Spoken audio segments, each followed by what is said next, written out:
In our fast-paced world, it's easy to get swept up in the currents that surround us. But we are authors of our own life story, and we are infinitely capable of creating the change we want to see within us and beyond. Welcome to Shaping Freedom, a show where we explore and share practical ways to cultivate extraordinary life experiences. I'm your host, Lisane Basquiat.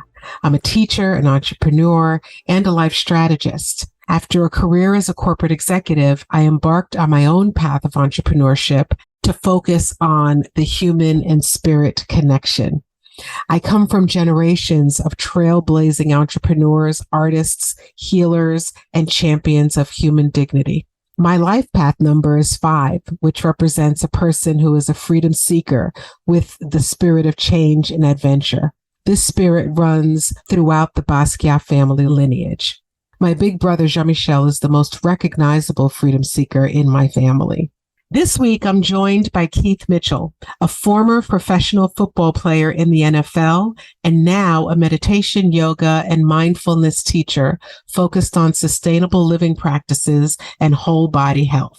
Today, we'll talk about the importance of sustainable and communal living practices in healing the body and the mind, the value of self-observation and avoiding the victim state, and what strategies we can use to create the change that we want to see in our lives.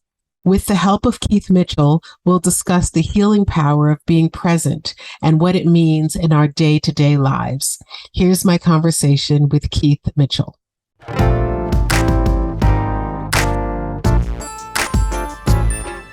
It's a pleasure to meet you. I'm really excited to have this conversation. I spent some time perusing your Instagram and looked up a tiny bit about you. I typically don't like to look up a lot of information about a person because I like to just kind of get to know who the person is and what's happening.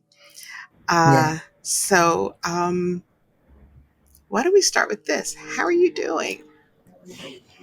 I'm well. I'm well. I just had a birthday pass and, just been enjoying that piece. So I've been taking it easy. I was in Brazil, Cancun. I live in Mexico. So, Okay.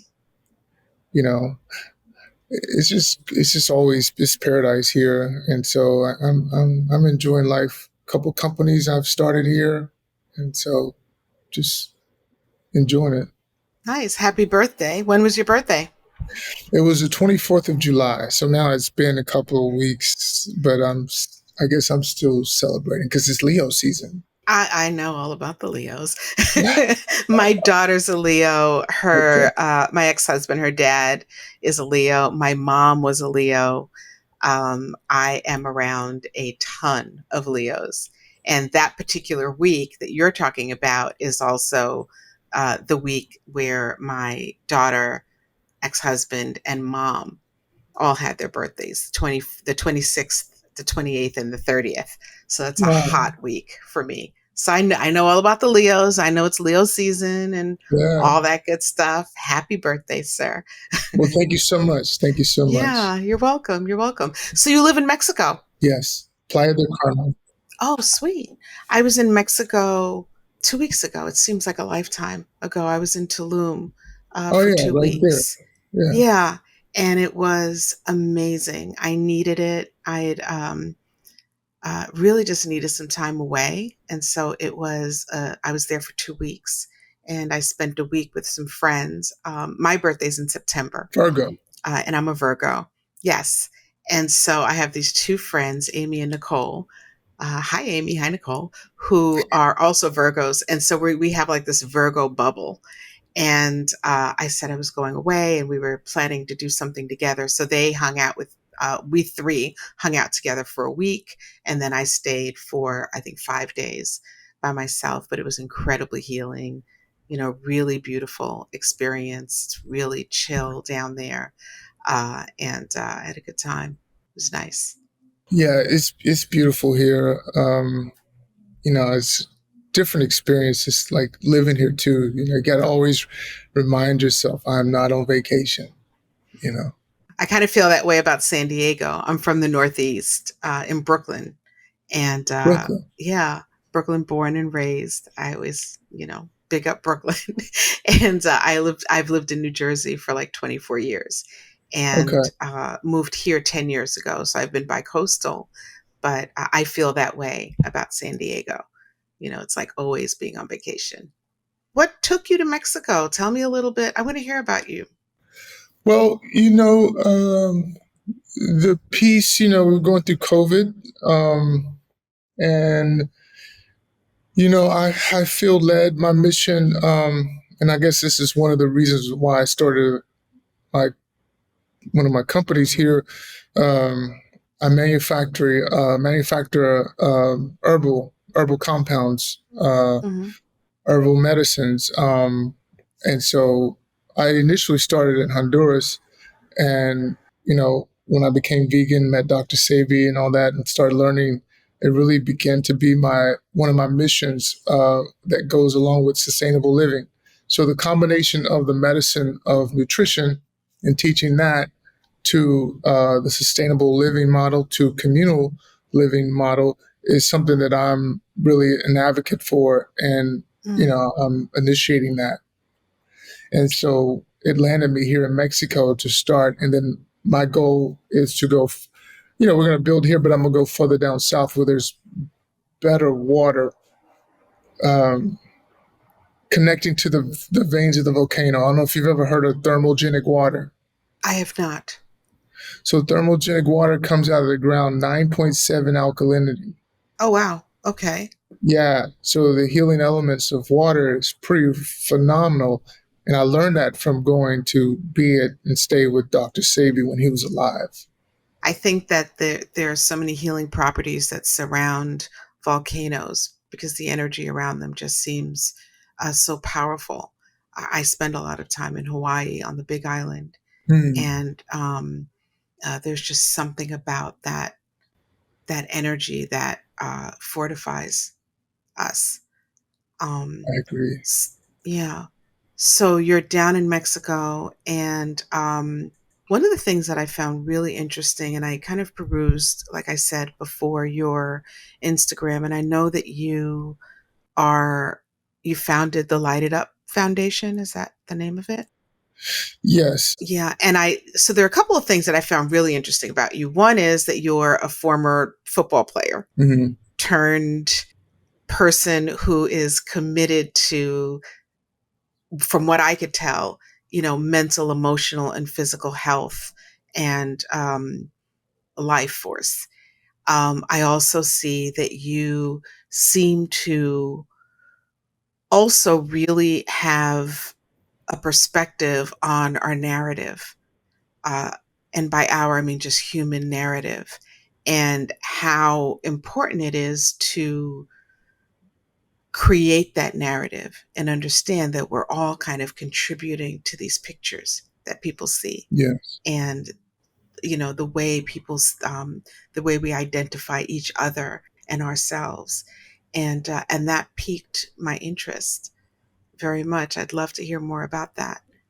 Well, the whole sequence, how I see it, whether it be yoga, meditation, is all around growth and development.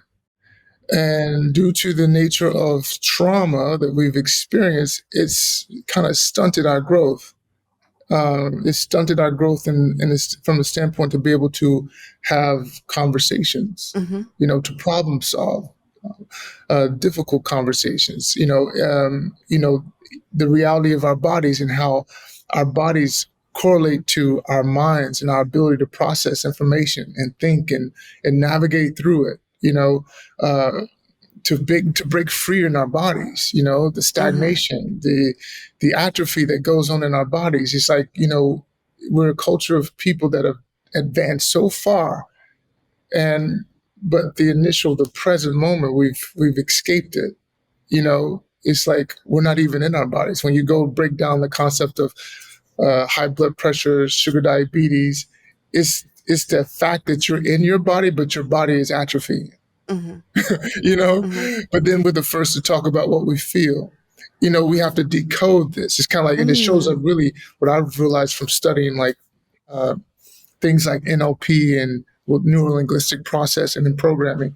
It's like we even have to decode our conversation, our messages. It's like, don't you know what I mean? No, I don't know what you mean. I hear what you say. Right. It's like we're kind of conditioned in that sense. So the missing element and really the malnourishment piece that I've kind of identified is our inability to connect in the ways that we desire to. And what are the ways that you think people should be connecting?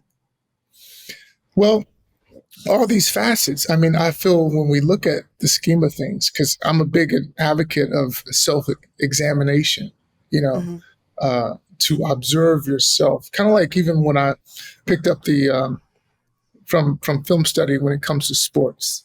It's like the biasness that we have with ourselves through the experiences.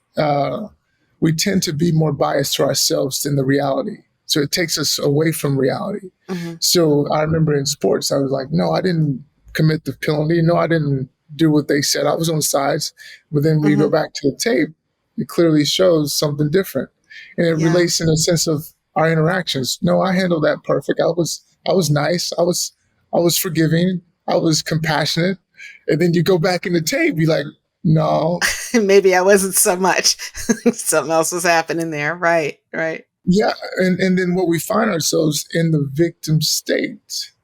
And it never allows us to really get what I feel we want, out of life, out of the ability that we get to have these moments of togetherness, whether it be with family members, significant others, romantic relationships, however they line up. The ability that we have, or the ideas inside that we want to connect and show ourselves to the world, we contract and we build fences because we have this idea that we want to protect ourselves from the world. And then we begin to imprison ourselves from our own selves. Absolutely. Yeah. But we don't have to do that. We don't have to do that. No, we don't.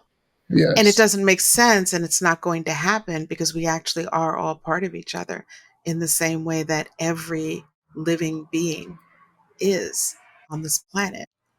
And I think that, things happen in our lives where we choose sometimes to make a decision to move away versus move closer, right? Or to protect ourselves, like you're saying, or to decide that people who wear red sneakers are people who are going to hurt me. So, every time I see a person wearing a red sneaker, I'm going to run, in the opposite direction.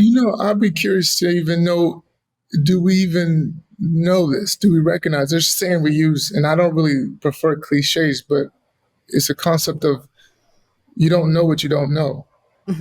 And due to the state of your conditioning and being in these ways so long, around other people so long, well, we feel this the norm. It's the only thing that we've seen. So in some cases, I feel maybe we don't know. We don't know what we're doing, you're saying? Yeah, I think sometimes we're on autopilot. I feel when when we look at and consider the way that we're learning, because we're all learned behavior, and we take for granted the fact that communication doesn't just happen from a verbal situation. I think 30% is verbal. However, the bigger, greater version of the communication and learning for us is the body language. So the person's doing. And so subconsciously, I feel we don't and haven't really considered how we've learned the various behaviors. And this is why I say, and again, I'm using another cliche, and I don't really like cliches, but this is, I think it's really appropriate. It's like, if you feel you're enlightened, go live at home for a couple of days and let's see. Right. Be around your family and see what happens. Exactly. Yeah. Because you're going to have to deal with you. Absolutely. Because they are you. Right. Yeah. Right. What does it mean to be enlightened to you? I feel enlightenment boils down to really how much we can actually deal with the truth. I feel it's about tangibilities. I feel if we have concepts that don't have an application to the here and the now on this plane, well, then how do they serve the purpose? Mm-hmm. You know, if I'm living for another life, another place, you know, well, then I can't complain about this moment here. And then when it's time to go, which I've, you know, I always say fortunate and unfortunate, we've gotten a chance to work with a lot of people from the health perspective that some have progressed and made it and some haven't. Mm-hmm. And what I find is consistently when it's time to go, no one wants to go. And so if it's our true conviction that we're living for another time, another place, well, then why is no one ready to go when it's time? Right. So that gives me the intel and the data that we want to be here. We just don't know how to be here. With joy and with pleasure. We don't know how to be here at peace. Well, the abundance, Yeah. we're abundant. Like, one of the reasons why I do retreats in Honduras is at Sabi's place, which he opened it up in the '80s. I'm not sure if you're familiar with Usha Village. I'm not, so I want to hear about it. It's a healing center in La Ceiba, Honduras, and what I find of being in like places like Mexico, but in particular Honduras, as I'm mentioning it, mangoes grow in the summer. Soursop, bananas, avocados grow around the property. So if you ever get hungry, just go pick it off the tree. Mm-hmm. We're in the space of abundance, but we just can't see. We don't have an awareness of all the things that we can attain. And, Mm-hmm. that it's like it's so simple, but we've made it so complex Mm-hmm. with ideas and beliefs that have no really reference of my life progressing from A to B to C to D and so forth. And so through the practices as I teach in meditation, contemplation, asking yourself the question and answering it, ask yourself the real question and answering it as Mm-hmm. authentic and as truthful as you can to yourself, and sitting into silence and see how, and if you actually shared yourself the truth, Mm-hmm. it's like that's what I'm contemplating. That's what I'm focusing on, because the biggest thing is we try to deceive ourselves, and we've done that, and we've shown that throughout our whole experience. Mm-hmm. Yeah. Yeah. I think enlightenment for me is about how far you're willing to shed a light on yourself, like how much of Mm, yourself you're lighting up, and how willing you are to see what's really happening, not mm, just what you wish would happen, or not just how you think it should happen, but what's really, really happening, so that you can understand and course correct, I guess, where you're operating from a place that's not coming from a place of love and abundance and kindness mm. and the courage to see what's really happening, and the courage to look not just at other people, but to really look at yourself, Yeah. and That's have that beautiful. conversation with yourself. Because so often we are focused on, or people are focused on, looking at what other people do and how other people are doing it. And in doing that as a defense mechanism, you miss important information, about you.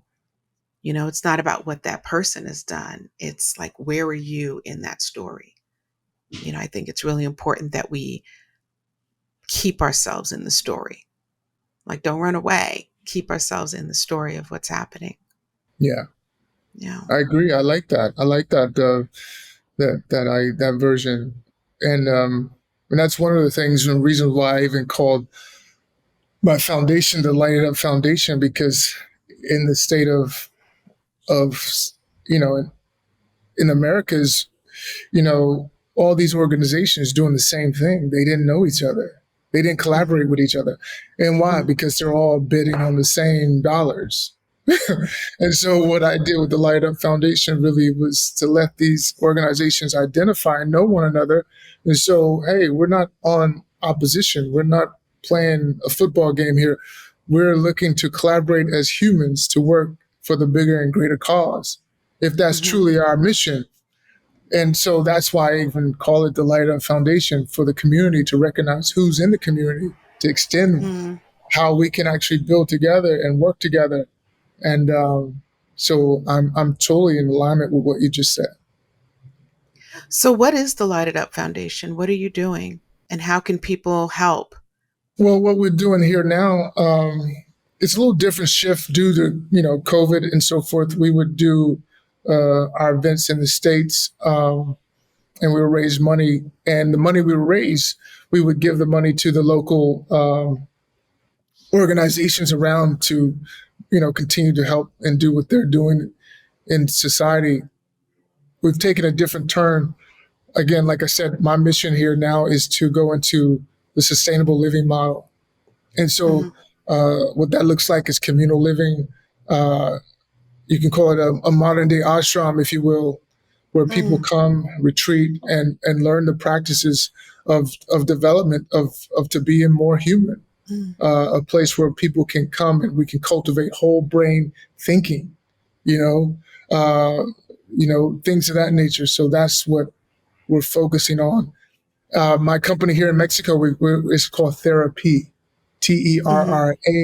TERRAPI, and so it's a start to the greater thing that I want to do, because again, all this is therapy. This is all mental health. This is all protecting and preserving our minds so we can solve our problems. Mhm. If we can't think proper, we can't extend anything to the next generation. Uh, you know, so that's our mission. That's on so many levels. You know. That's really amazing. It seems like like everything you're doing really comes back to this issue of mental health and, like you said, preserving the mind. Where does that come from? I know a lot of times, and I don't know a lot about your story, um, you know, through your athletic career to where you are now. Where does this desire to help in the way that you've chosen to help come from? Well, my last season, I played linebacker. I was, I was a hitter. I throughout high school, college, pro football. Linebackers are one of the most aggressive positions on the field. We're the alpha male hitting people at full speed. We grow the big necks to 20-inch necks, and you know, and my body couldn't take anymore, and so Mm, it left me in a situation. I was diagnosed with a spinal contusion, and mm, one particular game, my last game actually, I'm on the field laid out. I couldn't move. And I had bruised my spine. I had suffered this contusion, and it left me in a state of paralysis for a while. And then realizing how much damage, when I began to reflect on what I had actually done to my body throughout the years, and you know, it just put me in that space of realizing the healing that I need to take part in. Also, it mm, gave me a reflection of where I was mentally, and what insanity that I built up to actually be able to excel in such a game, mm, And I'm not looking at this as a victim. I was looking at it as the observer, mhm, and not that I even have regrets even of playing the game, but just observing as I wanted to realize how my health and my life going forward would look like. It was more mhm, the focus on cutting the cords and moving it into the next paradigm of my existence and what that was going to look like. So I needed healing. So I began to mhm, search out the world and find places, people I could study with to learn and heal, on top mhm. of living an extensive life myself at that time. So it's put me on that journey of just healing and educating myself. I think it's one of the most important things that we can do is to understand that we're here and we have these experiences and to understand the reflections when they present themselves, right? Because what you could have done was tended to the physical aspects, the things that happened to you physically that were in conflict with how you wanted your body to be. but the fact that you were willing to see that there really was both a physical and a mental thing happening and at play, and making the decision to go off and start that journey for yourself is inspiring. And I think that that's really what it is. I mean, I think that that's what's up for us, if we choose to see it.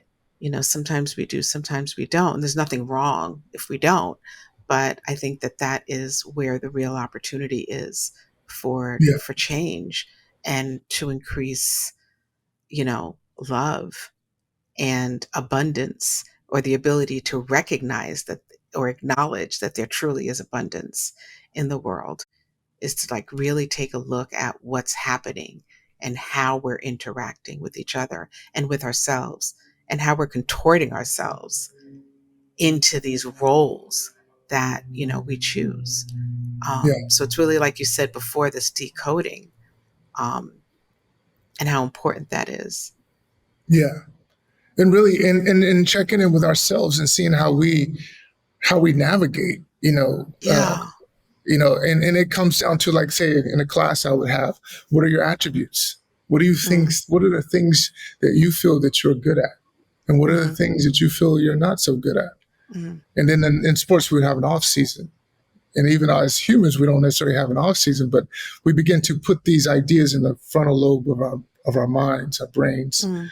And so as we identify these attributes and so-called weaknesses, we can actually put some emphasis to better these places where we say we're weaker. Mm. And even acknowledge these places where we say that we're weaker. So when we're presented the time and the opportunity, we can position ourselves to win.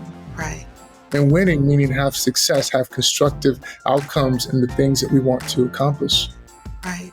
Live life in the way that you really want to live life, where Yeah. you are the one, you're making those decisions, or you're taking accountability for the decisions that you're making. Exactly.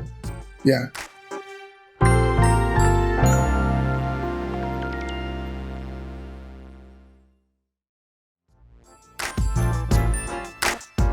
So tell me about this program. You said something about Ula Village. What is that? Usha Village, yes. Usha Village, excuse So me. Usha Village is basically, one of the things that I found, I saw with TLC, Lisa Left Eye Lopez. She was Mhm. in Honduras. She was with Dr. Sebi, and I was like, who is this? I had known her, and I had known her boyfriend at the time, Andre Rison, and I was like, okay, Honduras. It seems like a place I need to go. And I didn't know how I was get there. The thing is, I've always lived that life, like from the standpoint of, I saw something on television, I saw something in the world, I want that, I'm gonna go there, I'm gonna get that. That was my mindset. Yeah. And so I ended up in Lisane. So you talk about planes, trains, and automobiles, to get there. And so, meeting him and having someone, even to the fact of the matter, to look like me, talk about Mhm. nutrition. I never heard that before. Mhm. And most people think athletes eat a special diet. We really don't, and I had a horrible diet. And so I had no conception of nutrition in respect to this conversation of talking about it. And so by going there, I knew that I needed to detox my body. I needed to cleanse. I knew I had so much inflammation. I knew I had so much things going on in my body that I couldn't think straight. And when you think about it, like if your body's in pain, as you begin to, even as we age and we lose a sense of mobility, that directly affects our ideas about the vitality that we have. Mhm. It puts us in a mindset about our possibilities and what's possible, what's not possible, what we can't do, what we can do. And so I began to just go into this thing I needed to cleanse. And Dr. Sebi was there, and phenomenal teacher to come to find out and to know all the legacy that he created. I'm not sure if you're aware of Dr. Sebi. And so I actually am not. yeah, well, Dr. Sebi started healing and healing things that Western medicine said couldn't be done. And he defended himself against the state and the Supreme Court in the state of New York and won. He's the only naturopath Mm. that's ever done that. And I'm talking about cancers, AIDS, the various things again that they say things could not be reversed in the body. He was setting the precedent. This is back in the 80s. Wow. And so just learning how to eat. We have a great part of the population. We have eating disorders. Mm-hmm. And if we understand that eating reflects our moods, Mm-hmm. our hunger reflects our moods, these things go together with the way that when we talk about developing this emotional body, well, these things Mm-hmm. they're part of this thing because we're medicating ourselves to behave certain ways and we don't even know it. Through food. Through food, or what we call food. And so I began to go through a 101 with just learning how to nurture myself, Mm-hmm. And so and through that whole process, this is why I consider, the food is the base medicine. However, on the communal side, humans are the first lineage to that medicine. Human to human connectivity is the highest form of that nourishment. Mm-hmm. And if I had to break it down even further, I would share with you this. Water is 102 minerals, right? In a liquid form. Air is water or minerals in a vapor form. We breathe it in, right? Mm-hmm. Food is a manifestation of those minerals. Humans are that same 102 minerals of connectivity that we desire. And through malnourishment, we begin to compensate. So I began to learn how to nurture myself. And through the practice at Usha, I teach people how to move through their bodies, because the next thing you've got to circulate, because I call it nutrition information. Now I got to circulate that information through my body. And through the process, we got assimilation. I don't want to go through a teaching stage, but we got assimilation. No, it's okay. I'm trying not to be super selfish because it's really interesting. Just before this interview, I had a session with a theta session, and we were talking about some challenges that I've been having with just the same exact thing that you're talking about in terms of like connection to my body. And I know a lot of things about a lot of things. And there are some things that I have turned a blind eye to with regard to the ways that I've been treating my body, or the way that I've overvalued emotional and mental health sometimes at the expense of understanding or accepting and acknowledging that my body is actually part of that. Yeah. So it's actually a very timely discussion. Yeah. And so, yeah, I'm super, super interested in hearing about this. And I think it's important for people also to understand that there is a way to see, there's a mindset that you can get into to help you to really see food and nutrition and care for what it is. That it's not about going and always, a lot of us have been taught to eat in a way that actually is not in our best interests. A lot of us have been taught to treat food, or like you said, things that really aren't food, as a way to kind of fill a void that could be emotional or mental, right? So I think there has to be this integration that happens so that a Yeah. person can show up fully, mentally, emotionally, and physically and spiritually. Exactly. And the thing in between, with the age of information, again, we have to decode the information because now it's all everywhere. So knowledge initially, when it wasn't as rampant. You didn't have all the Facebooks and the Instagrams, talking about, when I started my journey 2005, around there, it wasn't so prevalent. So you had to go search out, the information.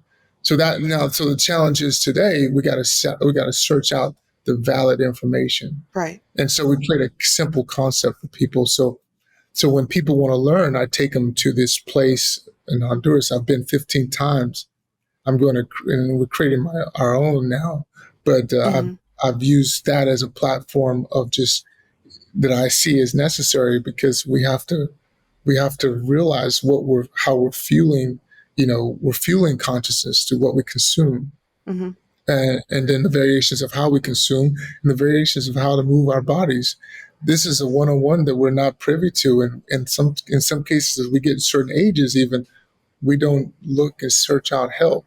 And so we get to go through an immersion of what your body can actually experience eating a certain way, and moving a certain way, and then you feel like you've never felt before. Sometimes people get locked in a sense of their bodies are living a certain way, and it's like, well, this is all this is all I got. This is all Mm-hmm. that's possible for me. In a lot of cases, in a week's period of time, we show you something totally different. I mean, I've had people lose, and not that the ambition is to lose, because you lose, you're going to find. But when the Mm-hmm. body is aligned, it drops it naturally. It drops what it doesn't Yeah. need. In a lot of cases, that is armor that you felt Mm-hmm. you needed to protect yourself due to the Absolutely. emotional eating. That emotional eating is feeding a part of your body that you feel subconsciously that you want to protect. So you get to dissolve that, Absolutely. and then things look different. Yeah. Once you metabolize the body, it's a whole nother. It's like now you let in that Lamborghini out that garage. You taking the Mm-hmm. dust off of it, and that thing is ready to go. So Yeah. that's what's possible. So tell me about this program that you have. So you said that you're starting one. You were going down to Honduras to do this, and now you're creating this space and programs for yourself. Tell us a little bit about that. Well, we're going September 4th through the 11th. That's coming up Mm-hmm. soon.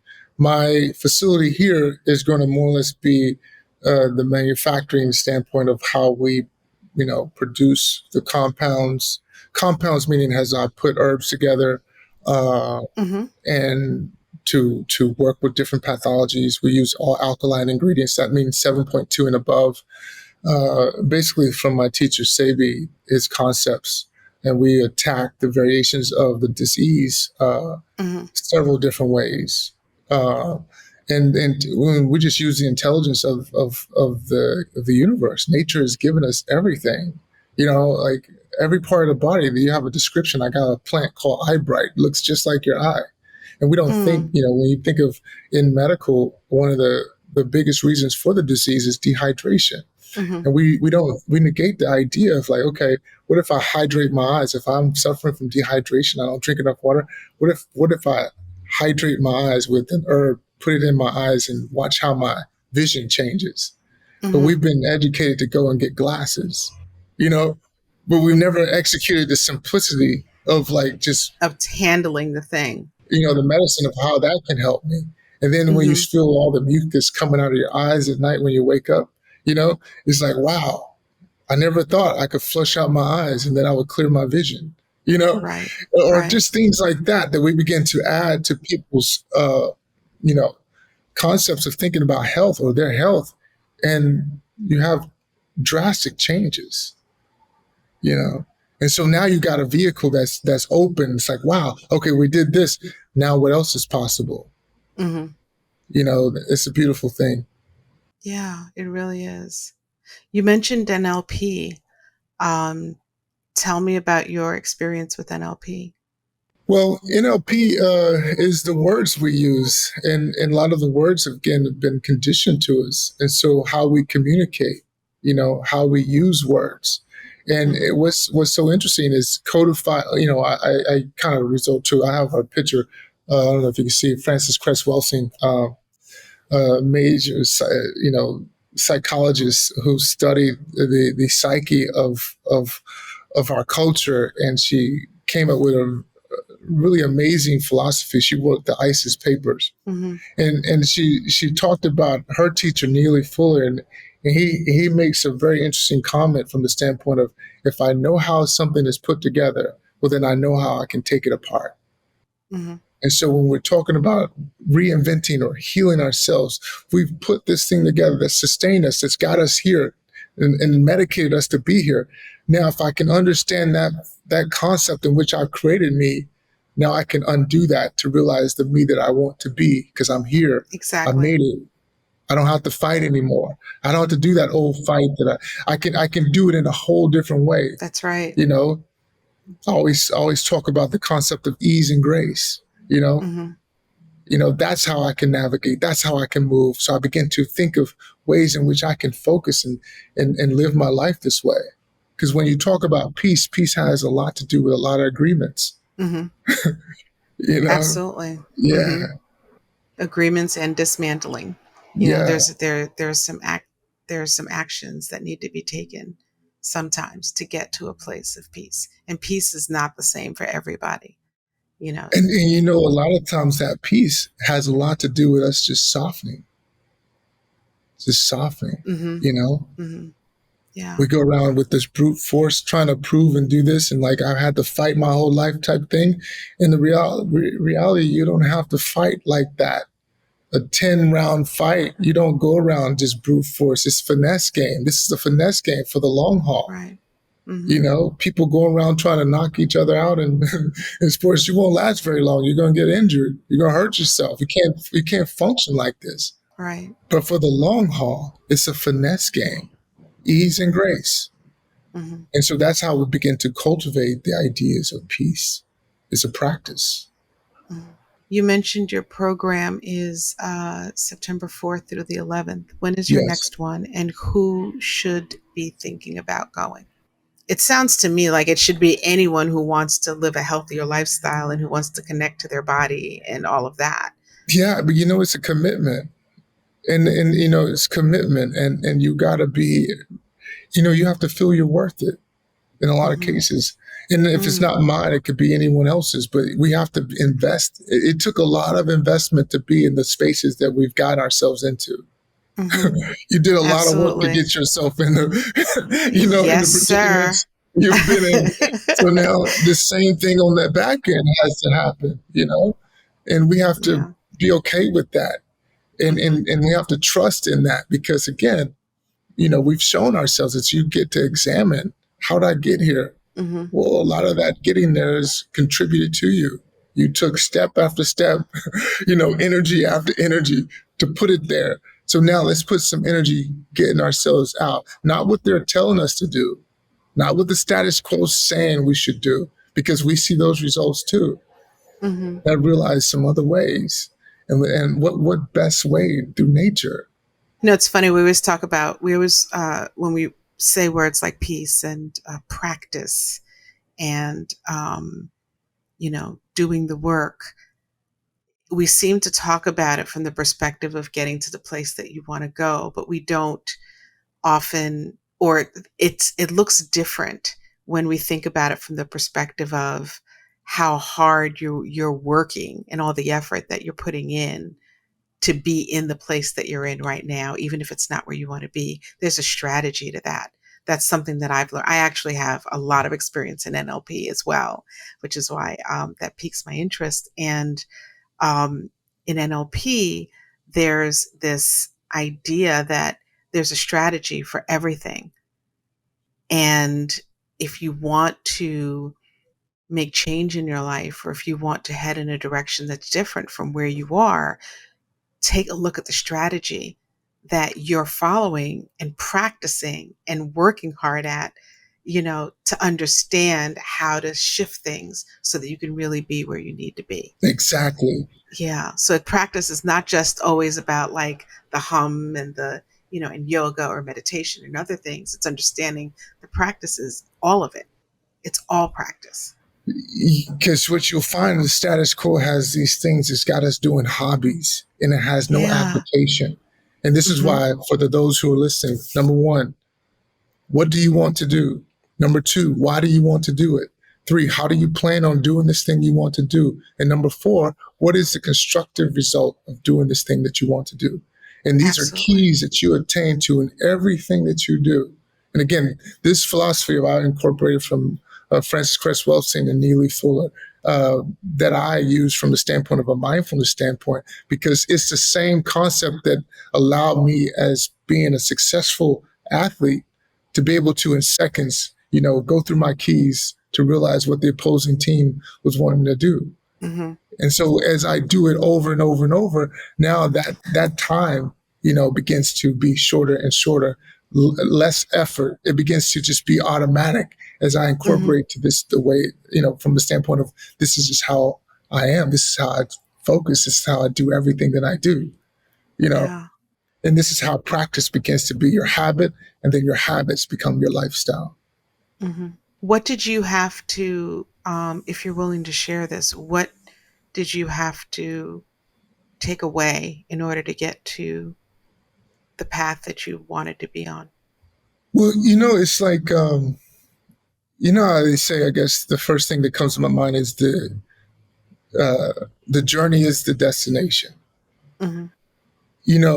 It's like my commitment was to the commitment. My energy was all about the commitment, and I was committed, and I am committed. I wasn't attached.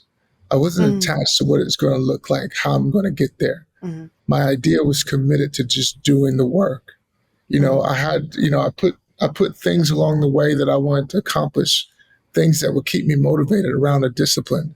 That's just the nature of my life and how I've been. I like to center everything around a discipline to find motivation and inspiration. Mm-hmm. And so I just stayed the course, and I enjoyed every moment. It's like, I would call it, even because I'm still on it, obviously. It's a life university, Mm-hmm. and through your experiences, we're to take in the data, learn from the data, and to be masters of the things that we desire to do, not just to do them like just to be doing them randomly, but intentionally doing and living the way we choose to live. And then by doing so, then you command and you step into these places with a knowing, Yeah. you know, that's a whole nother way of being. That's presence. When I teach presence, presence is all about the innate wisdom, knowledge that you were granted through the universe. The five senses, going through all the elements of, as I'm listening, as I'm speaking, I'm grounded, I'm breathing, I'm in tune to you. It's like the whole thing is working for me. This is how I share the practice. Mm-hmm. It's about how can I make use of this in my day-to-day life. Yeah. Well, I see that. And I have to tell you, you seem to be living, walking the talk and living the life that you're teaching people to live. And I commend you for that. It's inspiring. It truly is. And I looked, and a couple of times I saw you doing some things in the gym, and I was like, oh, this dude's in shape. He's a beautiful body, and he's doing that work. And I think I love that, the idea that it's not just about the aesthetics, it's about, the quality of what you're putting into your body so that you can dust off that Lamborghini, as you said, you Yes, know, and then also factoring in that it's not just about the physical, it's also all the other things that yes, contribute to you being a whole human being, or to you recognizing that you're a whole human being. And so I commend you for that. And we need so much of this, all of it. Where can people hear more or find out more, and what do you want people to know? Well, my website, keithmitchell59.com. You know, what I want people to know is, and I'm not trying to be cliche from the standpoint of the power or the potential of our power, and we have the greatest power within. However, it's we're living.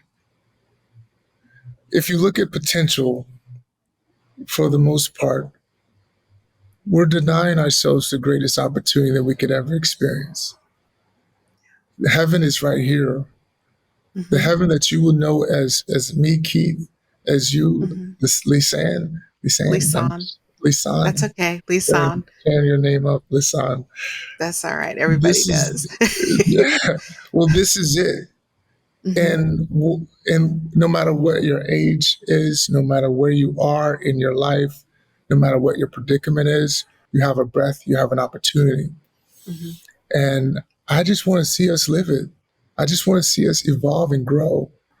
And even as we, I think there's an African proverb says, each one teach one. Mm-hmm. We can pass that baton as we learn and go, even at the various ages of our lives. If we go to the end of our lives, we can pass that baton to the next generation to open up those doors for them, Absolutely. even. So we got such a pull. We got such a effect that we can have on the world, and that's just the side effect of you creating your own world. Mm-hmm. Living your own truth. And so that's what it really I get excited about, and seeing and Jesus, like by having the opportunity to be able to be a part of that and facilitate that for someone, it's like there's nothing better in the world. Absolutely. You know? Because the legacy isn't just about, the monies that you leave, to Yeah. people, to other generations. And even if you don't have children, we are contributing every day, Yes. And there's an emotional legacy that gets left behind, either the spaces we're in or to the children or people that are in our lives. And to be more aware of that and to be willing to take on the accountability of taking care of yourself so that we can teach other people to do the same. I loved one of the posts that I saw this morning on your page. I don't know what you call it, your handle. I don't know what you call it on Instagram, but it was this group of children in school, and it was like a positive thing that was happening in the classroom. And I loved that because what that for me said was exactly what you just expressed, which is that there's so much beauty. There's so much beauty.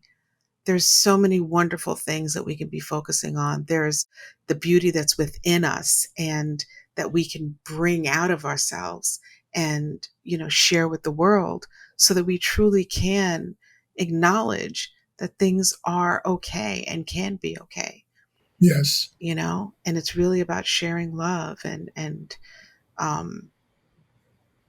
taking accountability for that, for the conversations that we're having. So I want to thank you. I want to thank you for taking time to chat with me. Yes, thank you. Thank you for having me. This was the perfect conversation at the perfect time for me. It really was. That was great. I really appreciate it. Thank you. Thank you.